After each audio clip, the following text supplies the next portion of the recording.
Usul kelima berbunyi, hadis-hadis yang menggugat kemutawatiran Al-Quran dan menampakkan Al-Quran tidak terpelihara daripada tokoh tambah, pengurangan, pemesongan atau penyusupan pihak tertentu, baik dari kalangan jin, syaitan atau manusia, mestilah ditolak.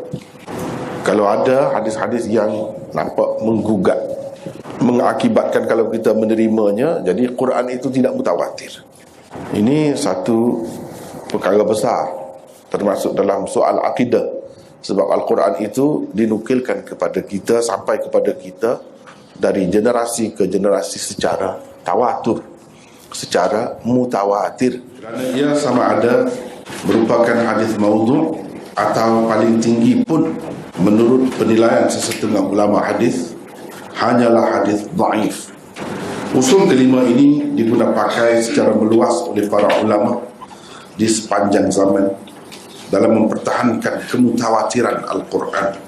Mereka tidak teragak-agak menolak hadis-hadis yang menceroboh kemutawatiran Al-Quran dengan menghukumnya sebagai hadis maudhu' atau sekurang-kurangnya dhaif yang sama sekali tidak harus dijadikan pegangan kerana ia menyentuh soal akidah Islam.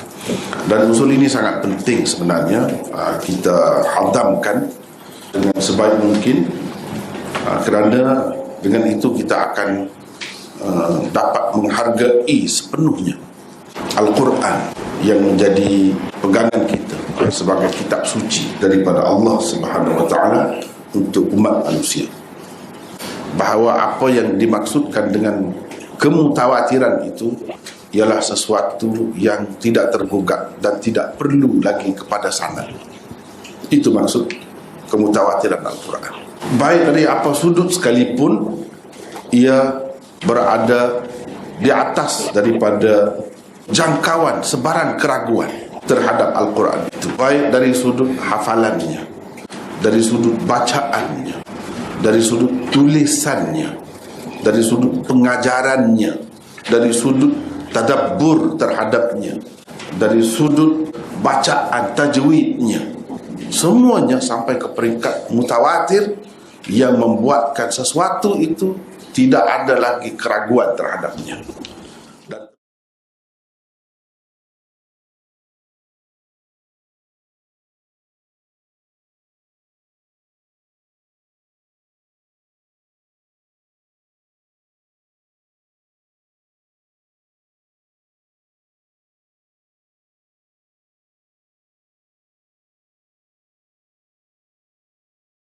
Dikenali dengan hadis Gharaniq atau kisah Gharaniq. Ia sebenarnya lebih tepat dengan nama Firya Gharaniq, iaitu dongeng Gharaniq. Gharaniq ini dipakai dengan makna berhala-berhala yang dipuja dan diagung-agungkan oleh orang-orang kafir Quraisy Mekah khususnya.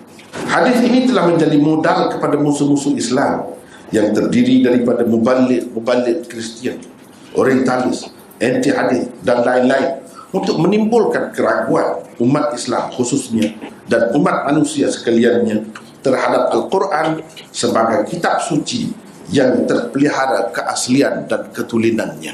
Kalau kita terima riwayat ini, akan tergugat kemutawatiran Al-Quran. Dan inilah yang dikatakan sebab turun bagi ayat ini, ia ada kaitan dengan hadis Gharaniq itu. Terlebih dahulu dikemukakan 3 ayat daripada surah Al-Hajj, bermula daripada ayat 52 hingga 54, yang dianggap sebagai punca kekeliruan. Bermaksud, dan tidaklah kami mengutuskan sebelummu seorang rasul atau seorang nabi, melainkan apabila dia bercita-cita supaya kaumnya beriman kepada agama Allah yang dibawanya, maka syaitan pun melemparkan hasutan.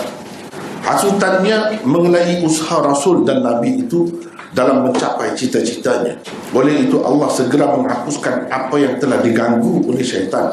Kemudian Allah menetapkan ayat-ayatnya dengan kukuhnya, dan Allah mengetahui lagi maha bijaksana, agar dia, yakni Allah, menjadikan hasutan syaitan itu sebagai satu fitnah atau cobaan bagi orang-orang yang ada penyakit di dalam hati mereka, dan yang hatinya keras membatu.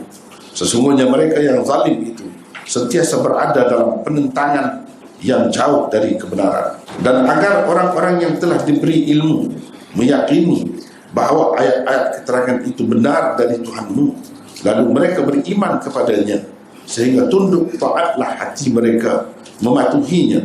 Dan sesungguhnya Allah sentiasa memimpin orang-orang yang beriman ke jalan yang lurus.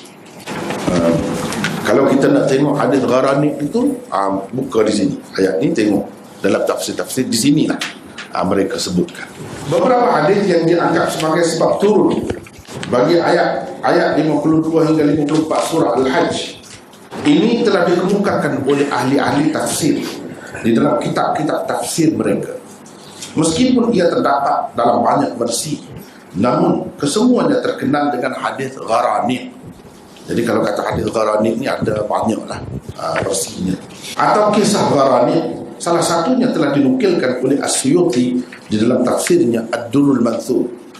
Kata beliau, bermaksud Ibnu Jarir, Ibnu Al-Mundhir, Ibnu Abi Hatim dan Ibnu Mardawai dengan syarat yang sahih meriwayatkan daripada Sa'id bin Jubair. Kata beliau, Nabi SAW telah membaca di Mekah An-Najm, yakni surah An-Najm. Apabila Rasulullah SAW selesai membaca Afara'aitumul Lata wal Uzza wa manat ats-tsalitsata al-ukhra, syaitan mencampakkan ke atas lidah Rasulullah SAW. Inilah yang dikatakan ayat tambahan itu yang ada dalam hadis Gharani. Tilkal gharaniqul ula wa inna syafa'atahunna laturtaja. Pada ketika itu berkatalah orang-orang musyrikun, sebelum hari ini tidak pernah dia, yakni Muhammad SAW, menyebut Tuhan-Tuhan kita dengan elok. Sebelum ni kecam saja, keji saja sebut Tuhan-Tuhan kita. Hari ini lain. Maka bersujudlah mereka bersama-sama sujudnya Rasulullah SAW. Kemudian Jibril datang kepada Rasulullah selepas itu. Kata Jibril, yakni kepada Nabi SAW, bacalah di hadapanku apa yang telah aku sampaikan kepadamu. Setelah Nabi SAW selesai membaca tilkal gharaniqul ula wa inna syafa'atahunna laturtaja, Jibril menegur Nabi SAW dengan katanya, aku tidak bawakan yang ini. Aku tidak bawakan yakni kepadamu dua ayat yang ini. Jibril kata, aku tak ajar kamu ni, yang ini dari syaitan. Kata, dah kalau aku tak ajar kamu baca ni, maknanya dari syaitan lah. Lalu Allah menurunkan ayat wa ma arsalna min qablika min rasulin wala nabi, 3 ayat dalam surah Haji tadi, iaitu 22 hingga 54 surah Haji. Ini tersebut dalam tafsir Ad-Durrul Manthur jilid yang ke-6 atau surat 65 hingga 66. Inilah asas. Kita ambil satu, sebab dah ambil semua banyak sangat.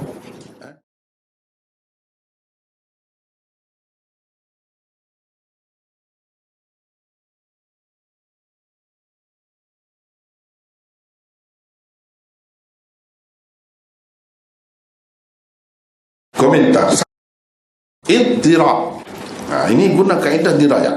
Kita kena faham apa makna ittira, iaitu ketidaktetapan yang terdapat di dalam sesuatu cerita adalah antara sudut yang paling menimbulkan keraguan terhadapnya. Kalau cerita tu banyak versinya dan tak tetap, sekali gini sekali gini, itu tanda dah tu benda ni tak ada asas, benda ni tidak sahih. Jadi kita kena berhati-hati bila tengok. Kalau tengok hadis Gharani ni banyak tak sama tu antara satu dengan yang lain. Tidak ada sifat hadis sahih, iaitu tetap di mana-mana pun macam tu. Ini tidak.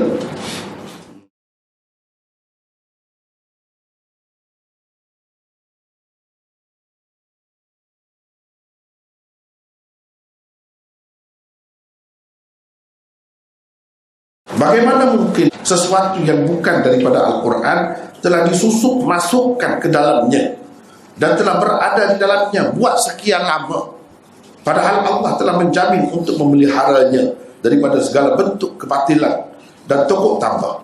Keadaan ini jelas bercanggah dengan firman Allah berikut. Jadi salah satu usul dirayat ini yang pertama, bercanggah dengan Quran. Quran kata terjamin, ini nampak macam tidak terjamin. Macam mana?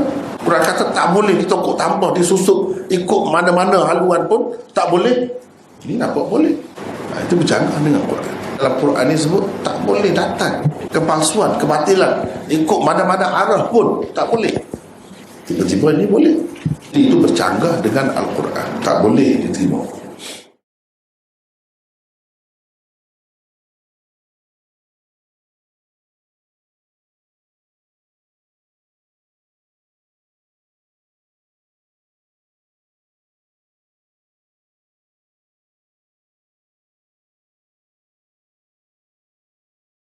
Kalau keadaan seperti itu telah benar-benar berlaku, tentu Rasulullah SAW telah mati kerana dihukum oleh Allah.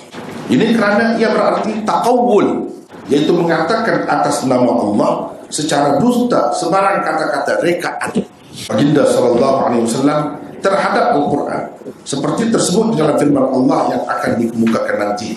Tetapi adakah Rasulullah SAW telah mati kerananya? Tidak sama sekali. Kalau begitu jelaslah karutnya kisah Gharanib berkenaan.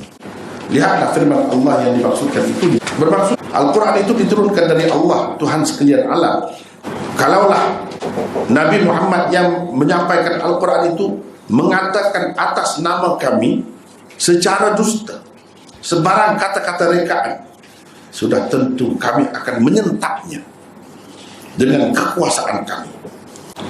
Kemudian sudah tentu kami akan memutuskan tali jantungnya supaya dia mati dengan serta-merta. Maka tidak ada seorang pun di antara kamu yang dapat menghalang yakni tindakan kami itu daripada menimpanya. Jadi Allah kata, kalau andaikan Nabi ini sebut atau ada-adakan sesuatu yang bukan daripada Quran, dia tambah, Tuhan sudah janji mesti kami akan hukum dia sampai mati. Tapi adakah Rasulullah mati? Tak ada mati. Menunjukkan dan tidak berlaku. Kalau berlaku, tidak kena hukum lah. Sebab itu satu kesalahan yang besar. Dan takkanlah Nabi SAW pun sengaja nak buat begitu kan. Dia tu hamba yang terpilih. Tak boleh Pak.